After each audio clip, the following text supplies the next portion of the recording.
Founder of the African History Network, host of the African History Network show. I'm a talk show host, researcher, lecturer, writer, and historian. So it is Friday, October 16th, 2020, and I wanted to let people know, we're still getting people inquiring about advertising with the African History Network and on the African History Network show.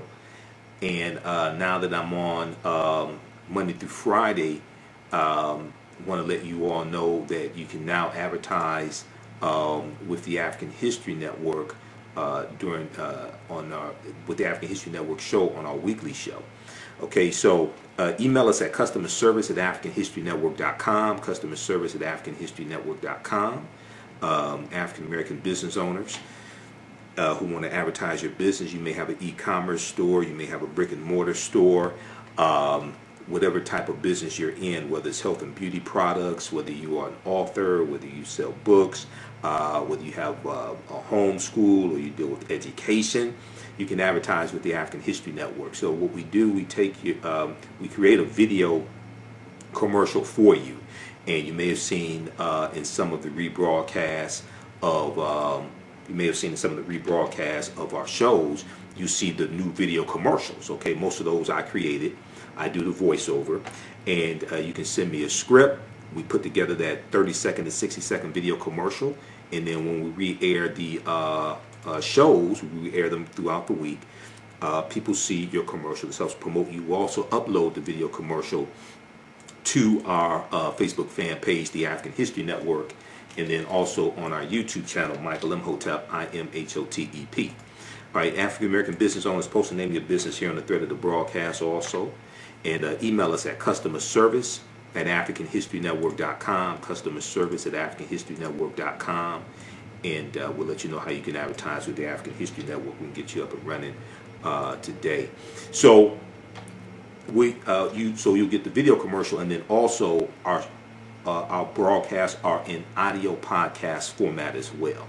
So we're on 9 different audio podcast platforms. We're on Blog Talk Radio, iTunes, iHeartRadio, Stitcher, Castbox, Acast, TuneIn. So when people listen to the audio podcast of these broadcasts, they'll hear your audio commercial as well. Okay, so you may have an upcoming conference or a virtual conference. I know, I usually speak out of state once a month or something like that. All that's been basically canceled, but people are having virtual conferences. You may have a virtual conference that you want to promote. You may have a restaurant, catering business. You may sell African jewelry, African clothing, African garb, etc. T-shirt company. Email us at customerservice@africanhistorynetwork.com. Now, a lot of people oftentimes say, well, when we look at other ethnic groups and races of people, we look at Arabs and Chaldeans and things like this. They have and Asians, they have a history of entrepreneurship. Okay, well, when we study our history, African people, we have a history of entrepreneurship as well. And when we look at the first economies, when we look at the great African civilizations that we love to talk about, whether we talk about ancient Kemet or ancient Egypt, whether we talk about Ta-Nehesi or Nubia or Ta-Seti, if we talk about Ethiopia or Abyssinia, we talk about Great Zimbabwe, things like this. We go into West Africa and we deal with Ghana, Songhai, and Mali. When we deal with these great African nations in these societies, we're going to see that they have some type of economic system. We're going to see they're engaging in commerce, they're engaging in trade. They usually have some type of African marketplace as well, okay? And we see that they're going to have control of land. They are involved in agriculture. They're growing their own food. They're not relying upon Asians and Arabs and Chaldeans to feed them, okay? They may engage in commerce and trade with other ethnic groups, other races of people, but they have control of land. They are engaged in agriculture. They have mineral wealth. There's an economy, and there's some type of government system. There's some type of structure as well. When we look at these great African societies, we see this. So in all actuality, we know that African people are the first farmers. We're the first entrepreneurs as well. that's in our history. But even in this country, we have a deep, rich history of entrepreneurship. We have the co-ops, the cooperatives. Dr. Jessica Gordon Nimhard is the author of the book Collective Courage. Collective Courage. And Dr. Jessica Gordon Nimhard is the author of the book Collective Courage. And Collective Courage deals with a history of African American cooperative thought and practice. A history of African American cooperative thought and practice. And I interviewed this sister back in about 2014, I think it was. Maybe it's about 2016 I interviewed her.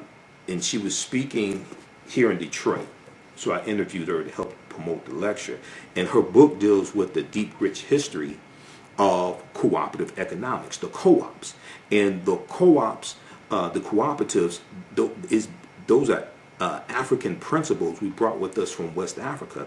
And you're dealing with these cooperatives, like whether it's the Colored Merchants Association, whether it's things like the Colored Farmers National Alliance and cooperative unions. These are ways that African Americans engaged in economic empowerment, engaged in business, engaged in economics. And it's a collective. The members were owners of the organization or of the business or something like that, as opposed to maybe just individual owners or maybe just a family owning a business. You had a collective and you could compete better. You could, the owners shared in the profits. It was more beneficial as opposed to the capitalism that we're taught, or it gets dressed up as black capitalism, etc. And what happened was a lot of African Americans went to white business schools, or they went to business schools at HBCUs that taught white business principles, and we then brought those white business principles back to the African American community, okay, and tried to use them. And for the most part, for the community in general, they don't work like the cooperatives did. They may work for your family, they may work for you individually, but the cooperatives were different. So when we look at things like the Colored Merchants Association, right? The Colored Merchants Association was created right around 1928, 1929. It comes out of the National Negro Business League. And this was an association of African American grocery store owners, so that they could work together, pool their resources together, learn marketing tactics, learn better accounting principles, buy in bulk so they get a lower economies of scale and better economies of scale, and they could better compete against the chain stores, the growing number of chain stores, the Kresge's and the Woolworths and A&P, things like this. This is the Colored Merchants Association that comes out of the National Negro Business League, and that National Negro Business League was founded by Booker T. Washington, okay, right around 1900. All right, so we have a deep, rich history of these co-ops. When we look at things like the Colored Farmers National Alliance and Cooperative Union, this was founded in 1886 in Texas. Okay, 1886 in Texas. It only lasts 5 years, but they grow to about 1.2 million members. Okay. Now, a lot of people haven't heard about this because oftentimes when we deal with this history, the cooperatives, the co-ops are left out. We have things like the Free African Society of 1787. We're going to have, even when we go back to slavery, we're going to have many cooperatives that are helping buy people out of slavery, helping pay for burial costs, etc. You know, we were doing crowdfunding before it was called crowdfunding. This is all in our history. These are all principles. So when you hear me talk about Dr. Leonard Jeffries and Professor James Small, two of my teachers, and when they teach, they talk about the pyramid principle. And we look at the three sides of the pyramid. The foundation is African history and culture. And it's African history and culture that gives us our VIPs, our values, our interests, and our principles. And this gives us a cultural paradigm that we see reality through. And then this helps define reality for us. And then the two sides of the pyramid are economic empowerment and political empowerment. Well, your history and culture influences how you engage into those economics. Okay, are you dealing with economic empowerment, engaging in economics from a cultural perspective, or are you dealing with it from a perspective that has been imposed upon you? Yes, we do. Yes, we live in a capitalistic society, but how do we engage in that capitalistic society? So when we look at the Colored Farmers National Alliance and Cooperative, they were formed in 1886 in Texas, despite the fact that both African American and white farmers faced great difficulties due to the rising price of farming and the decreasing profits that were coming from farming. The protective organization known as the Southern Farmers Alliance did not allow African American farmers to join. So a group of African American farmers decided to organize their own alliance to fill their need. The CFACU, Colored Farmers National Alliance and Cooperative Union, operated under fear and harassment by white farmers, but managed to operate several cooperatives in the late 19th century before having to disband. They were getting threats. They were getting death threats. Okay? So they had to disband. When you research this, you're going to see a lot of these cooperatives, they got attacked. Some people were beaten up, killed. So they're going to have to disband to save their lives. Members of the CFACU shared agricultural techniques and innovations and coordinated cooperative efforts for planting and harvesting. The union promoted alliances between farmers and laborers and was active in local and regional politics in order to maintain rights for African Americans after Reconstruction. So Reconstruction is 1865 to 1877. It's estimated that the CFACU had 1.2 million members and was the largest black organization of its time. Okay, and when we look at different African principles, when we look at cooperatives, for instance, Motown. Berry Gordy started Motown with $800 that he borrowed from his family's co-op in 1959. His family had a cooperative. He borrows money from the cooperative to start Motown Records. When we look at the Susu system, okay? Now, I ain't talking about the Susu that's floating around now in the city. I'm just talking about traditionally. It's not an endorsement of stuff floating around now. But in parts of West Africa and the Caribbean, an ancient version of cooperative economics exists called Susu. As one of the oldest forms of microfinance in Africa, the practice is run by one of Africa's oldest financial groups, Susu collectors. They run their business from kiosks in the marketplace and act as mobile bankers. Clients make low but regular deposits on a daily or weekly basis over the course of a month into a Susu account. At the end of this period, the Susu collector returns the accumulated savings to the client but keeps one day's savings as commission. Susu collectors may also provide advances to their clients or rotate the accumulated deposits of a group between individual members. Today, Susu collectors provide many West Africans who would otherwise be denied credit with access to money. They need to start up small venture projects that in many cases benefit the community as a whole. In the United States, black immigrants from the Caribbean have enjoyed one of the highest economic growth rates using a form of the Susu and leveraging this practice to establish successful credit unions. So when we look at credit unions are one of the most well-known forms of a cooperative, because when you belong to a credit union, you are a member as opposed to a bank. You are a member, okay? So you as opposed to just somebody who has an account with the credit union, as opposed to somebody who has an account with a bank. With a credit union, you are actually a member, okay? So it's different. A credit union is a form of a cooperative as well.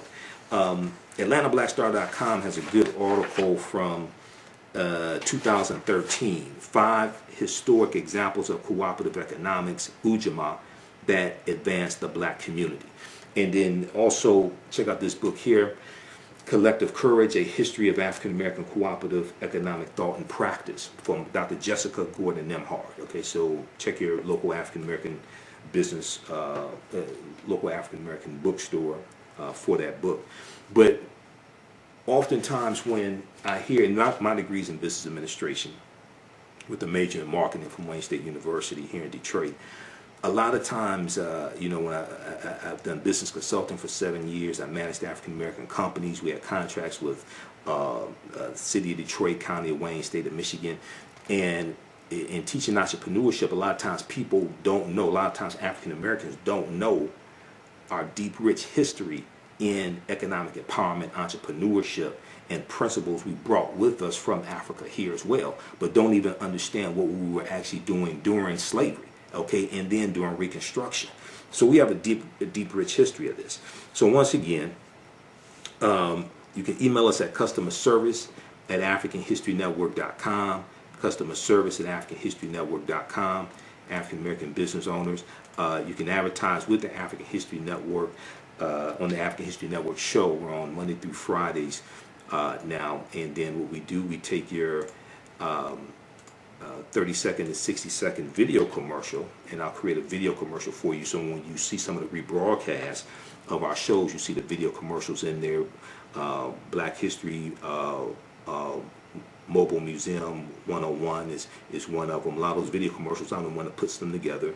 I do the voiceover. You send me a script, we put that together, and then when we re-air these broadcasts, you see those commercials in there. And then also in the audio podcast format of our broadcast, we'll have your audio commercial in there as well. Okay, so we're on 9 different audio podcast platforms: iHeartRadio, FM Player, TuneIn, iTunes, Blog Talk Radio. So if you are African American book author, if you have a bookstore, whether you have a brick and mortar store or a e-commerce store, if you sell health and beauty products, clothing, African garb, or whether regular clothing, if you sell athletic gear, shoes, okay, you have a fitness website, if you have an upcoming conference or event, virtual conference, etc., we can help you market that at the African History Network. Email us at customerservice@africanhistorynetwork.com, customerservice@africanhistorynetwork.com. Also follow us on our Facebook fan page, The African History Network, The African History Network, and turn on notifications so you know when we go live. Follow us on our YouTube channel, Michael Imhotep, IMHOTEP, on YouTube as well. And check out this information dealing with the cooperatives, but also understanding our history when it comes to entrepreneurship and economic empowerment. That's always been part of the of our movements, okay? Whether we talk about Marcus Garvey, even when we talk about the Civil Rights Movement, that is the cooperatives were part of the Civil Rights Movement. It's just not talked about a lot when they retell the story. They oftentimes they just talk about marching and sitting in and different things like this. But there was an economic component to the Civil Rights Movement as well. And actually, if you look at the this article from Vice.com, Vice.com, how black co-ops can fight institutional racism. How black co-ops can fight institutional racism. It's an interview with Dr. Jessica Gordon Nemhard, and on page 6 of the article, the question was asked by the interviewer: what role has cooperative economics played in black communities in the U.S.? And she responded, African Americans have engaged in some form of collective economics throughout our entire history in America. Sometimes it was tilling kitchen gardens on Sundays when we weren't working as enslaved people and sharing the produce. Sometimes it was putting in dues to bury loved ones. By the 1700s and 1800s, we had more formalized systems of collective economics that were more enterprise driven, like insurance companies and collective farming. Eventually, we had collective grocery stores, like going back to the Colored Merchants Association in 1928, 1929. Okay, it was a cooperative of African American grocery store owners.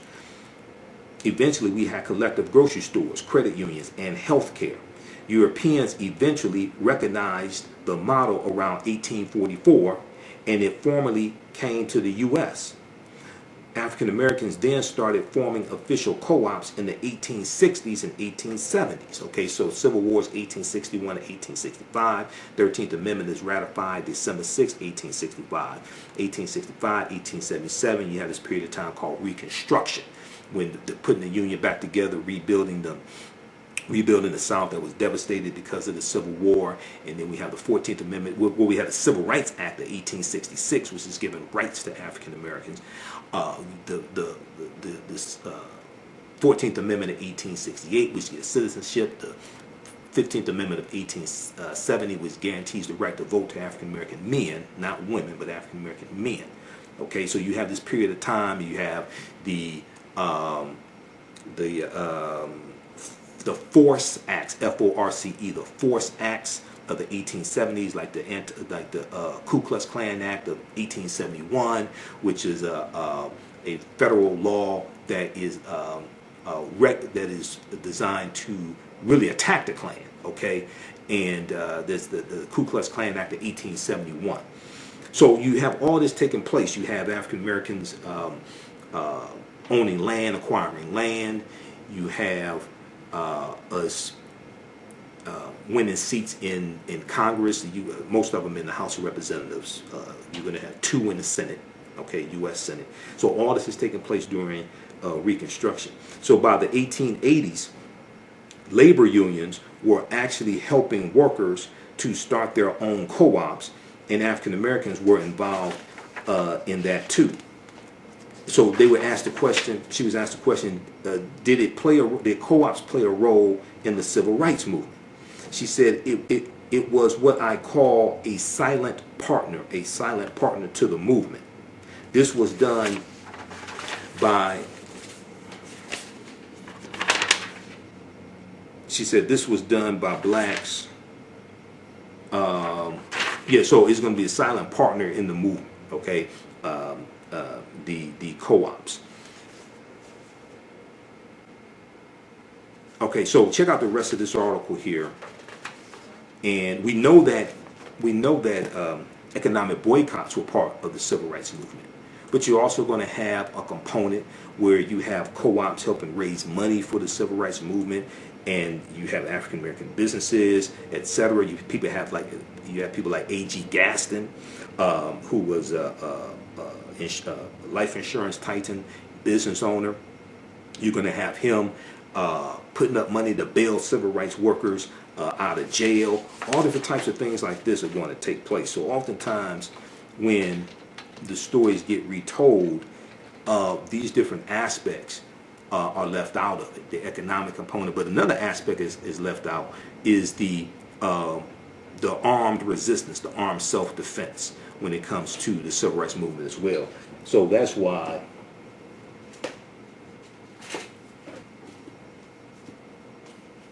this book here is so important, and also the book by the Deacons for Defense. That's why this book right here by Professor Charles E. Cobb Jr. is so important. This nonviolent stuff that gets you killed, how guns made the civil rights movement possible. Because this talks about how if it had not been for Negroes with guns, there would not have been a civil rights movement. Because it was Negroes with guns, it was African Americans with guns who were protecting the civil rights workers while they're engaging in that nonviolent direct action. Okay? And when I interviewed Dr. Hassan Kwame Jeffries back in about June or July, okay, and he's a nephew of Dr. Leonard Jeffries. He's an associate professor of history at Ohio State University. We talked about John Lewis passing and Bill Clinton's comments about Kwame Ture, Stokely Carmichael at John Lewis' funeral. So we got deep into this history, and we did with the Black Power movement coming out of SNCC in 1966, the Student Nonviolent Coordinating Committee, and Kwame Ture winning the chairmanship of SNCC, John Lewis leaving, others leaving who are not with the Black Power movement. But we dealt with how you had you had African Americans with guns protecting the civil rights movement. Even before the Deacons for Defense and Justice is founded in 1964, I mean, we go back and look at Dr. King. Dr. King owned guns until Bayard Rustin convinced him to get rid of his guns. But in 1956, Dr. King tries to get a concealed pistol license in Montgomery, Alabama, because he's getting death threats during the Montgomery bus boycott. Okay, so when Dr. Jessica Gordon Nimhard was asked, did it play a role in the civil rights movement, she said it was what I call a silent partner to the movement. This was done by blacks partly to survive outside of U.S. capitalism, which was so exploitive. It was also a way to create independence and wealth so we could be more politically active. Okay, so we have a deep, rich history of this. So this is what we have to tap into. This is why our history and culture is so important. People's history and culture teaches them how to deal with the problems of the past in the present and the future to meet the needs of the community. Okay, this is why this is so important. Okay, so once again, email us at customerservice@africanhistorynetwork.com. I didn't mean to go on so long, but I'm a teacher as well. For 25 years, the Black History 101 Mobile Museum has carried on the rich legacy of the Black Museum movement in America by showcasing original artifacts of the Black experience at colleges, universities, K-12 schools, corporations, libraries, conferences, and cultural events, making it the most traversed Black History mobile exhibit in American history. Dr. Khalid El Hakim is the founder of the Black History 101 Mobile Museum, and he is a highly sought-after public speaker on topics of Black history, social studies, education, museum studies, hip-hop, and race relations.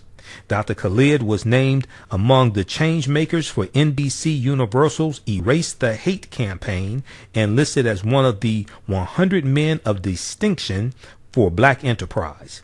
He recently founded the Michigan Hip Hop Archive on the campus of Western Michigan University. The Black History 101 Mobile Museum is currently scheduling in-person and virtual exhibits nationwide. For more information, please contact Dr. Khalid Al Hakim directly at 313-645-4197, 313-645-4197, or visit their website at blackhistorymobilemuseum.com. That's blackhistorymobilemuseum.com. You can also email him at bhistory101@yahoo.com, bhistory101@yahoo.com. Yaya Rule is a line of African print-inspired apparel catered to the Black community. The pieces include t-shirts, sweatshirts, hoodies, jackets, dresses, skirts, activewear, bags, and other accessories and home decor. This brand offers a revived way for men and women to wear their Black pride and honor their African heritage anywhere at any time. This apparel line is for anyone, whether you are working in the corporate world, are an entrepreneur, or an artist. Their selection will allow you to casually let your pride shine or dress it up as wanted. It is for those who have already embraced African fabrics and for those who are just getting introduced to them. Reclaim and experience a part of our culture with rich and colorful African prints. The clothing line and the accessories are available right now starting at $17.99. For more information on the new items and accessories, visit yayarule.com.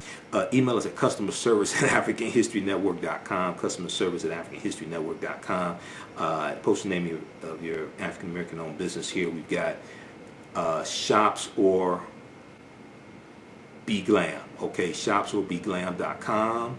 That's Lanisha. We've got, let's see here, what we have here.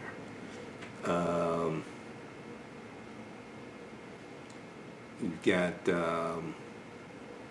okay, we've got Patrick, Tamiko, okay, we've got Joe. Yeah, email us at customerservice@africanhistorynetwork.com. Okay, we've got, who else we have here? I'm looking at the names of some of your businesses. Anna asks, how can she get the book, Collective Courage? Yeah, check with your local African American bookstore or Amazon. It should be at Amazon. Wombman.com, Mansa. Rubicon Restaurant, Rubicon Smoked Potatoes, Rubicon Restaurant, Tulsa.com. You're in Tulsa, Oklahoma. That's where Black Wall Street was. Tulsa was founded by Creek Indians around 1836. The Creek Indians, the Choctaw, Chickasaw, Creek, Cherokee, and Seminole Indians got pushed off their land in southeastern United States, areas like Georgia and Alabama, because of the Indian Removal Act of 1830, signed into law by President Andrew Jackson, which is the favorite president of this first Russian president of the United States, Donald John Trump. And they go over 1,000 miles on the Trail of Tears, and they take their African slaves with them. The Choctaw, Chickasaw, Creek, Cherokee, and Seminole Indians all owned African slaves. Now, as Professor James Small, one of my teachers, pointed out to me, he said the Red-tailed Creek Indians did not own slaves, but you're going to have some of them that own, these different nations that own African slaves as well. So when they go into Oklahoma, they take their African slaves with them. And Tulsa comes from the Creek Indian word Tallahassee. Tallahassee. This is where the word Tulsa comes from. So you're going to add the Choctaw, Chickasaw, Creek, Cherokee, and Seminole Indians, derisively, pejoratively called the 5 civilized tribes of Native Americans, because they adopted Christianity, learned to speak English, and owned slaves. They're all going to fight on behalf of the South during the Civil War. They all fight on behalf of the Confederacy during the Civil War because they own slaves. Okay, now you're going to have these Africans who marry into these various Native American nations, get citizenship rights, things like this. This is going to happen. A lot of us have some type of Native American ancestry. I'm one of them. I have Cherokee and Blackfoot on my mother's side of the family because my mother's from Tennessee. So what's going to happen is you're going to have the Black Freedmen Indian Treaties of 1866. And this is so let me back up for a quick minute, and then we're going to end this.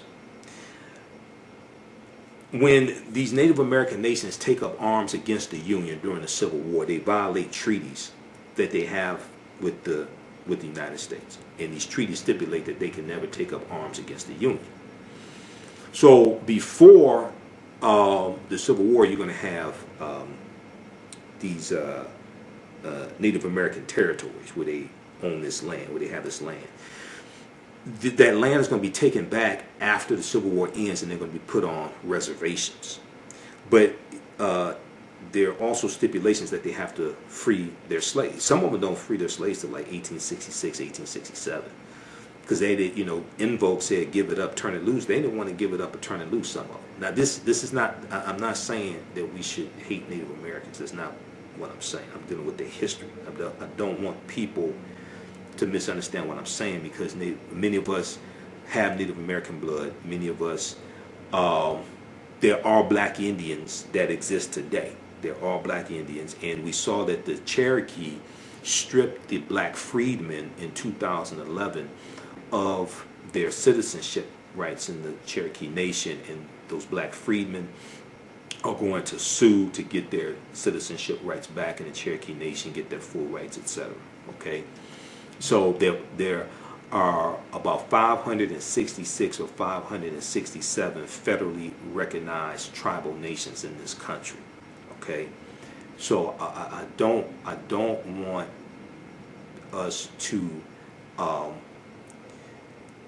I don't want us to look at all of them negatively or attack them, things like this, because see, white supremacy pits groups of oppressed people against each other to fight one another.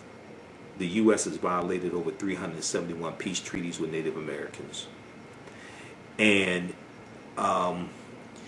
oftentimes you're dealing, when you deal with different ethnic groups or what have you, races, what have you, that are fighting one another, usually they're operating based upon misinformation that's been fed to them coming out of white supremacy. All right, so we have to understand that also. But when you read books like The First Americans Were Africans, Documented Evidence, and I just had Dr. David Imhotep on my show Monday, October 12th for Indigenous Peoples Day, Columbus Day. All right.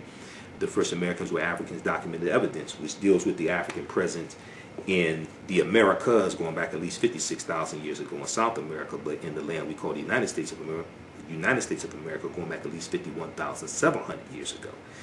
Okay, the Khoisan, who come from southern Africa, the ancestors to the Inuit and the Twa, they were here going back at least 51,700 years ago, before Native Americans, the people who we call Native Americans, came into existence. The people who we call Native Americans are the offspring, in general, the offspring of the intermixing between Africans who were already here and Asians who come here around 3000 BC, okay, about 5,000 years ago. They intermix, and their offspring are, in general, who we call Native Americans. If you look at old black and white photographs of Native Americans, and this is why I can't do these broadcasts like this and only do 5 minutes, because where's that book? This book right here. So if you look at old black and white photographs of Native Americans, this is Chronology of Native Americans, the ultimate guide to North America's indigenous people, right? When you look at old black and white photographs of Native Americans, these were not a very light-skinned, almost white-looking people, like a lot of Native Americans you see today. No, not an attack on them. I'm just explaining this. These were usually a dark-skinned people, oftentimes with high cheekbones. And what's going to happen, you have those who are the offspring of an intermixing of Africans and Asians, one. Two, when European settlers come here, a lot of the African groups that are already here, a lot of them get reclassified as Native Americans. Okay? So you have to really understand this chronology of history. Dr. Jose Pimenta Bay, who's one of the baddest scholars who deals with the history of the Moors, teaches about the history of the Moors. He used to teach classes at Temple University in Philadelphia. Last I heard, he's at Berea College in Kentucky. Okay, Berea College, incidentally, is where Dr. Carter G. Woodson, co-founder of the Association for the Study of Negro Life and History, September 9th, 1915, and founder of Negro History Week in 1926. Berea College is where Dr. Carter G. Woodson got his undergraduate degree. All right, it's just a little Black history fact, African American history fact. But so we have to understand this chronology of history. Now, in all of this history, this does not mean the transatlantic slave trade did not happen.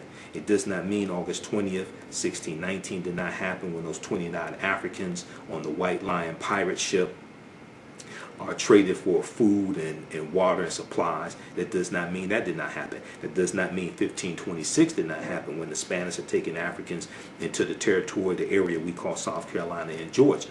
And they're enslaving them. Those Africans are going to overthrow their oppressors, and they're going to disappear, run away to join Native Americans. That doesn't mean 1526 did not happen. That does not mean 1513 did not happen when a West African born in West Africa around 1480 named Juan Garrido comes into Florida with Juan Ponce de Leon, the Spanish conquistador. He was African. That's probably the first person of African descent that we know of by name. Okay, even Dr. Henry Louis Skip the Truth Gates talks about Juan Garrido. He talks about Juan Garrido in where's Gates' book? You gotta bear with me. Okay, so I got like 5 stacks of articles in file folders to my left, and I got 7 stacks of books to my right. So you just gotta bear with me. But in Gates' book, African Americans, Many Rivers to Cross, he talks about Juan Garrido. Okay, in the I'll show it to you. This book right here. Actually, 2 books. Okay, so the African Americans, Many Rivers to Cross. In 2012, Gates did this, I think, a 6-part series on PBS. This is the companion book to that PBS series. Okay, and he talks about Juan Garrido in here. It's page, I think it's in the introduction. And just bear with me, I really did not plan to be on this long. I got a lot of work to do. Page 4. Page 4. He's showing Juan Garrido and Juan Ponce de Leon. Okay? So, and then also in Gates' book, 100 Amazing Facts About the Negro. And Gates does do some good research. Now, there's some flaws when he talks about African involvement in the transatlantic slave trade, but I've read dozens of Gates articles. He does do some good research. Ancient African history is not his forte, though, but this one right here, he talks about Juan Garrido in here as well, 100 Amazing Facts About the Negro. So we have to understand the history.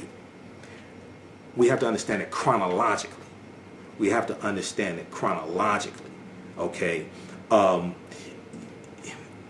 African people migrate at different times for different reasons. It could be voluntarily, it could be forced, etc. So just because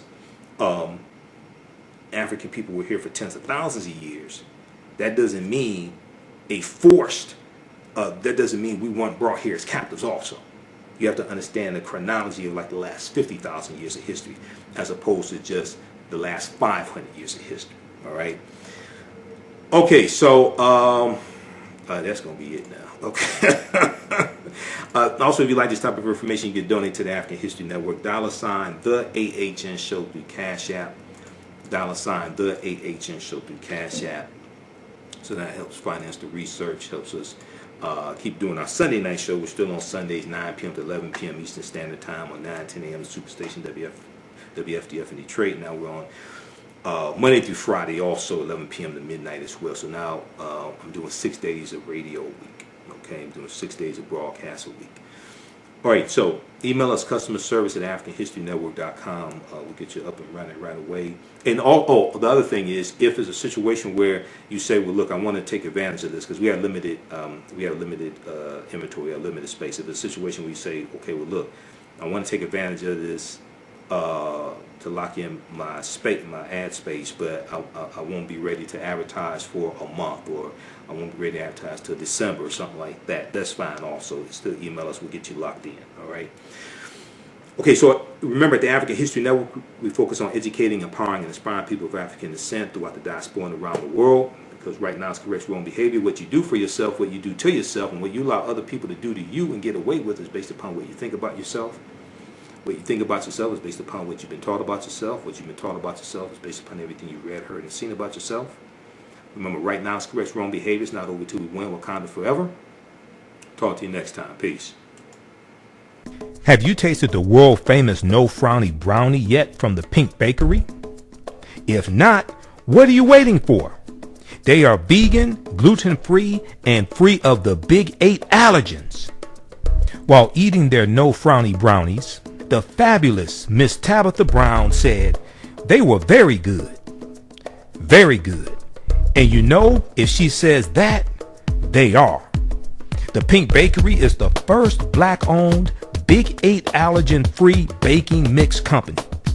Go to thepinkbakery.com, that's thepinkbakery.com, to order their No Frowny Brownie Mix today.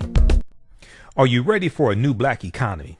Well, Happy, the Role of Economics in the Development of Civilization, is a brand new documentary that will set you on a new path of knowledge and enlightenment. The Happy film gives viewers a snapshot of our economic history from the dawn of civilization right up until today. The underlying theme of the film is the interrelationship between the 3 essential components of economics, politics, and culture. Happy brings together the brightest and most prolific minds in the fields of psychology, history, business, and politics, such as Dr. Leonard Jeffries, Professor James Small, Dr. Julian Malveaux, Dr. Zahi Hawass, and Jabari Osazi, and more. Together, they deliver a message of cooperative economics, financial independence, and a pride that we can all be inspired by. The film is on sale now. It's streaming on all digital formats, or for DVD, please visit Happy, H-A-P-I, happyfilm.com.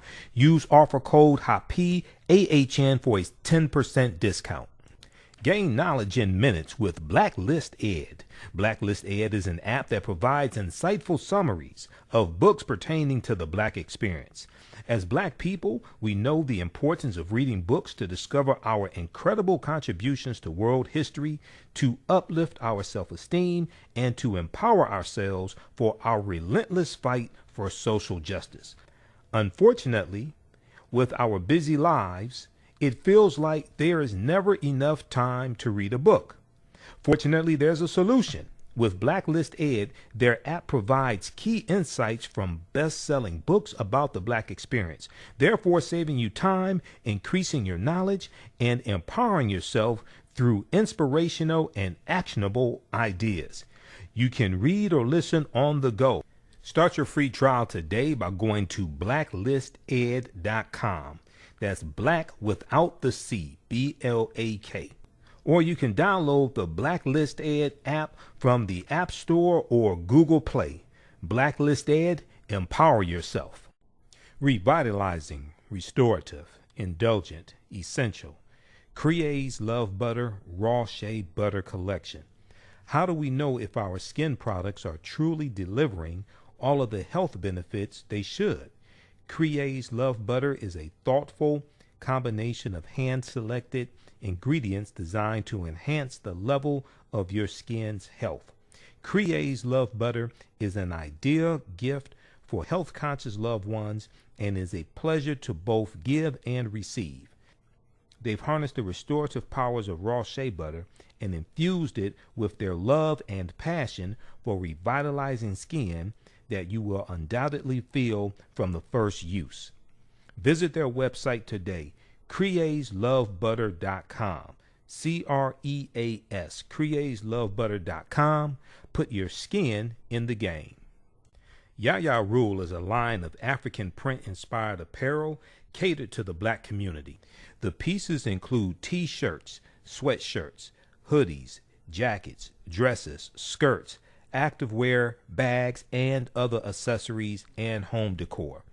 This brand offers a revived way for men and women to wear their Black pride and honor their African heritage anywhere at any time. This apparel line is for anyone, whether you are working in the corporate world, are an entrepreneur, or an artist. Their selection will allow you to casually let your pride shine or dress it up as wanted. It is for those who have already embraced African fabrics and for those who are just getting introduced to them. Reclaim and experience a part of our culture with rich and colorful African prints. The clothing line and the accessories are available right now starting at $17.99. For more information on the new items and accessories, visit